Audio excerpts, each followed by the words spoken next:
নমস্কার বন্ধুরা, আশা করি সবাই ভালো আছেন। তো এটা এখন একটা 90s ছবি নিয়ে কথা হলো। সেটা রিলিজ করেছিল 1989 সালে। ছবিটার নাম হচ্ছে অগ্নি তৃষ্ণা। দেখুন, একটা সময় ছিল যখন বাংলাদেশ বলি, মানে বাংলা বলি বা আমরা হিন্দি ছবির কথা বলি, মাল্টি স্টারার ছবি নিয়ে কিন্তু ছবি বানানো হতো। সেখানে দেখবো অনেক ছবিতে আমরা গোবিন্দা, সঞ্জয় দত্ত, মিঠুন চক্রবর্তী একসঙ্গে অভিনয় করতে দেখতে পেতাম। অনেক ছবি এমনও থাকতো যেগুলো সিঙ্গেলে বেরোতো এবং পাশাপাশি অনেক মাল্টি স্টারার ছবি কিন্তু আগে বেরোতো। কিন্তু সেই জিনিসটা এখন কিন্তু বন্ধ হয়ে গেছে। এখন সেইভাবে মাল্টি স্টারার ছবি বেরোয় না। কারণ আগে যে ছবিটা বক্স অফিসে যে পরিমাণ আয় করতো এবং সেই সময় কোনো হিরো যে পরিমাণ চার্জ করতো এবং যে আয় করতো, সেই হিসাবে কিন্তু ছবিটা ভালো রকমের একটা প্রফিট তুলতে পারতো। কিন্তু এখন যদি কোনো মাল্টি স্টার ছবি করা, সেই ছবিতে দুটো হিরোরই যা চার্জ পড়বে, সেই চার্জের হয়তো রিকভারি হয়তো বক্স অফিস থেকে হয়ে উঠবে না। যেই কারণে হয়তো এখন সেভাবে মাল্টি স্টার ছবি দেখি না। কিন্তু আগে মাল্টি স্টার ছবিগুলো আসতো এবং বক্স অফিসে কিন্তু সত্যিটা ছবি সফল হতো। তো সেরকম একটা মাল্টি স্টার সিনেমা ছিল প্রসেনজিৎ, এবং আগে প্রসেনজিৎ, চিরঞ্জিত, তাপস পাল বা রঞ্জিত মল্লিক এদের কিন্তু একই সঙ্গেতে একই সিনেমায় কিন্তু বারবার দেখা যেত, আমরা দেখতে পেয়েছিলাম। তো কোনো ছবি যদি প্রসেনজিৎ, তাপস পাল বা রঞ্জিত মল্লিক রয়েছে, কোনো ছবিতে তো প্রসেনজিৎ, তাপস পাল আর হয়তো অন্য কেউ রয়েছে, আর প্রসেনজিৎ, চিরঞ্জিত আর অন্য কেউ রয়েছে। তো মাল্টি স্টার সিনেমা কিন্তু আগেকার বেশিরভাগ ছবি কিন্তু বানানো হতো এবং সেই ছবির মধ্যে পারিবারিক সেন্টিমেন্টটা বেশি রাখা হতো।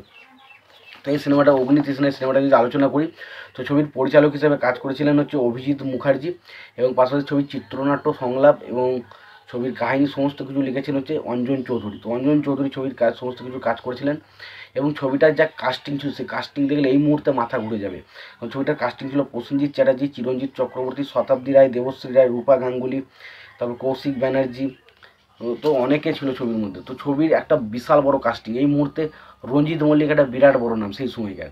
তারপর ধরুন চিরঞ্জিত, প্রসেনজিৎ, এটা বিশাল বড়, দেবশ্রী, তারপর শতাব্দী রায়। তো বুঝতে এত বড় একটা কাস্টিং নিয়ে ছবিটা বানানো ছিল, যেটা এখন এই মুহূর্তে বাংলা ছবিতে আমরা কিন্তু প্রচণ্ড বেশি মিস করি।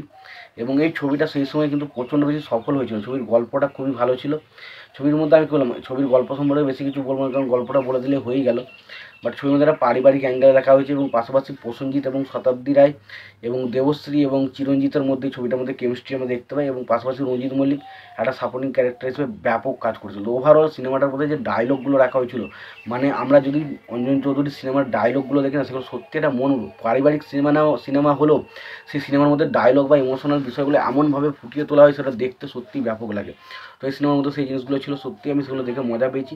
তো ওভারঅল বলবো সিনেমাটা বেশ একটা এন্টারটেন করার মতো সিনেমা। তোমাদের যদি মনে হয় তোমরা সিনেমাটা দেখবে, অবশ্যই তোমরা সিনেমাটা দেখতে পারো। আর তোমাদের যদি সিনেমাটা দেখা হয়ে থাকে, তোমাদের সিনেমাটা কেমন লেগেছে জানাতে ভুলো না। ভিডিওটি ভালো লেগে থাকলে অবশ্যই তোমরা লাইক, কমেন্ট, শেয়ার করে দিও। চ্যানেলটা যদি নতুন হয়ে থাকো, অবশ্যই তোমরা চ্যানেলটা সাবস্ক্রাইব করে নিয়ে পাশে বেল আইকনটা অবশ্যই প্রেস করে দিও। ভালো থেকো, সুস্থ থেকো, দেখা হচ্ছে পরের ভিডিওতে।